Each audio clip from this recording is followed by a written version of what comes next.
Week 3 of the Dream Season Football League, the last week before we begin conference play in the DSFL, and it's a terrific opening matchup between the number 3 and the number 4 defense respectively in all the league, as the 1-1 Cowboys travel to Pittsburgh to take on the 1-1 Steelers, one of the best defensive groups in all of football. J.T. Thomas, the backup cornerback, with his first interception of the season, and only 2 on the year for the Pittsburgh Steelers defense. But 6-0 is the score after only 2 field goals. But the Cowboys answer back, not with Drew Pearson, but with backup running back Preston Pearson out of Temple University that catches the touchdown that gives the Cowboys the lead.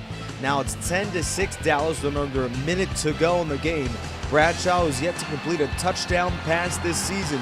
Engineers a late drive. He finds Frank Lewis out of bounds on a 2nd and 10 with 33 seconds to go. Now Bradshaw's pressure throws off his back foot and the pass is picked off. Terry Bradshaw has thrown 4 interceptions in the first 3 weeks of the season to 0 touchdowns, and 2 of those picks have sealed defeat. Pittsburgh falls to 1-2. Without a doubt, this was one of the more entertaining matchups of the weekend, as the Chicago Bears and New England Patriots, 2 teams in completely different spectrums when it comes to winning football games, match up here in Chicago with the Bears' potential season on the line. The Bears take a 17-0 lead into the halftime break, and now a 20 lead in the third quarter before Walter Payton gets things going for Chicago. Inside the 10, Walter Payton coughs up the football. Rodney Harrison, who's had a stalwart first 3 weeks of the season, gives the Patriots life. New England will begin this drive, though, following the green recovery at their own 1-yard line. The Bears turn it over for the 6th time this season. 2nd down and 4 for the Patriots, and what seems to be a last-ditch effort for them winning this football game.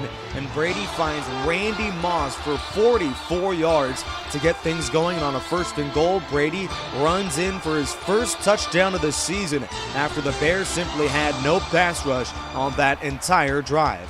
Now 20-7, the Patriots are alive after a Bears punt. Over the middle, Benjamin Watson catches and gains 18. Then the Patriots are not done there. The very next play, Brady to Moss for their first touchdown connection of the season. And the Patriots, after trailing by 20, are within 1 possession of taking the lead. Randy Moss with 200 yards receiving this year, including nearly 100 in this game. 3rd and 10. The Patriots on the move again. Brady, who finished with nearly 300 yards passing in this one, is able to keep the drive alive. Then the quarterback finds Welker to put him near the red zone. But on 3rd and 19, after a sack, Brady would be taken down again, and this time coughs up the football. It's recovered by superstar Dan Hampton, who recovers his first fumble of the year. He also has 5 quarterback sacks. Now the Bears would stall themselves, with a field goal would make this a 2-possession game and an insurmountable lead for Chicago. And Robbie Gould connects from 50 yards away, and that is your ball game. The Bears, McMahon only has 109 yards passing, but they keep their season alive. The Cleveland Browns are one of those real sneaky football teams. They beat the Packers in an offensive shootout last week, then now take on the Eagles on the road. And Brian Westbrook, who would score just his first rushing touchdown of the season, give the Eagles a 10-0 lead right before halftime, but the Cleveland Browns sneak in a late score. Ozzie Newsome's got it, and then on the ensuing kickoff, recovered by J.R. Reed, he fumbled the football, and the Browns get another touchdown. This game was a double-digit Eagle lead just 10 seconds ago. But now the Browns have an advantage entering the halftime locker room. They lead by 11 in the 4th. But Kosar throws an interception to Michael Lewis, who will take it 90 yards for a touchdown to give the Eagles some life. Browns 24, Philadelphia 19. Now with 1:40 to go, this is the ball game. Handoff to Curtis Dickey, and the Eagles make the stop on defense and get the football back with one final chance. A minute to go from their own 23. McNabb heaves it deep, and the pass is picked off. The worst offense passing-wise statistically in the National Football League is the Philadelphia Eagles, as they fall to 0-3. It's been a miserable start, and no one can forget that J.R. Reed fumble. Meanwhile, the Browns start the season 2-1. The Baltimore Colts have won their first 2 games of the season, but neither one of them have been all that impressive at all, and a very similar story here.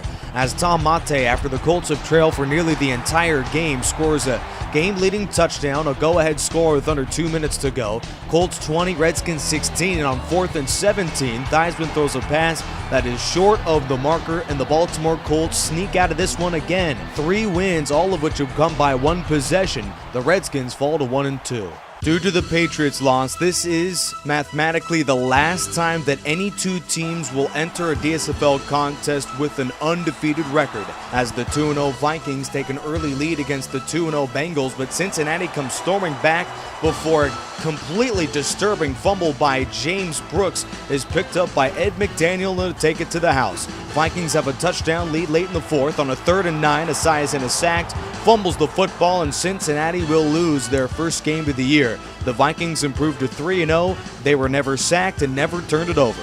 The Buffalo Bills want to keep their hot streak going against a team that has yet to win a game this year, the 0-2 Green Bay Packers here in Lambeau Field.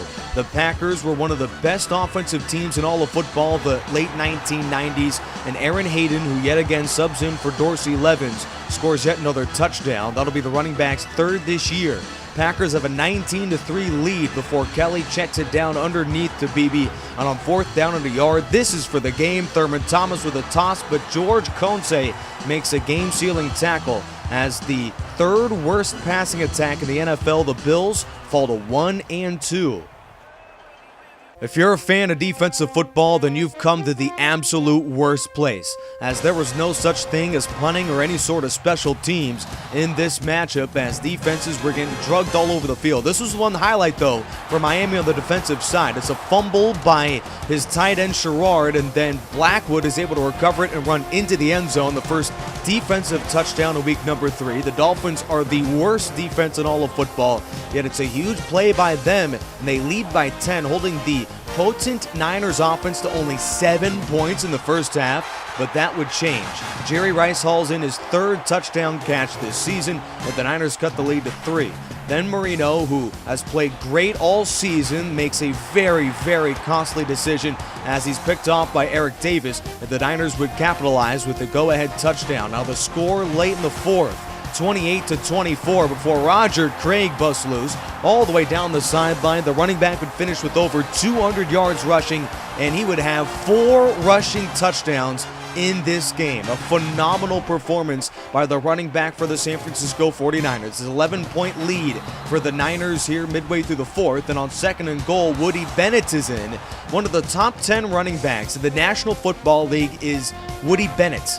Many people considered him to not have a single carry all season, yet the Dolphins cut the Niner advantage to 5. Then Jerry Rice would get going here with a couple of first down makes. The second, with 3 minutes to go, is on a 15-yard gainer that puts the Niners into the red zone. Now 2nd and goal, and Roger Craig would scamper into the end zone, and the Niners now take a 2-possession lead. The Dolphins desperately need this game, as with a loss, Miami would fall to 0-3, and their season could very easily go up in smoke in the first month of the year. Then Nat Moore hauls in another touchdown. He has been clutch for the Miami Dolphins, and the Niners win the game after all those efforts come up short. Dolphins are 0-3. Meanwhile, San Francisco improves to 2-1. Offenses weren't the problem in this game. Sunday Night Football always seems to bring on a great matchup, and there is no difference here as the 1-1 Rams travel all the way to Oakland to take on the 1-1 Raiders, 2 500 ball clubs looking to stay afloat in the playoff picture. The Raiders, after a 3-0 start, go all the way down the field, and Dave Casper, the rookie out of Notre Dame, hauls in his first touchdown of the season, and the Raiders hold a 7-6 lead. But that lead would vanquish, and it wouldn't even come close to the final score, as the Rams rallied to score 3 consecutive touchdowns, including the last on a truncated scamper, to win this game by 14 points. Rams are now 2-1. That offense finally hitting its stride, at least in this game, as the Raiders fall to 1-2. St. Louis will take on the Niners next week. It's amazing how weeks 1 through 3 are already in the books. Let's transfer over to week number 4, including the Redskins and the Vikings in the first edition of the DSFL radio, along with the Niners and the Rams facing off in St. Louis in what should be a battle of two potential conference championship contenders, all coming up next week. And also, let's take a look at the Elite 8 real quick. I think the Vikings are the best team as of now in the dream season and are poised for a great run. Here's the rest of the list. We'll see you next week.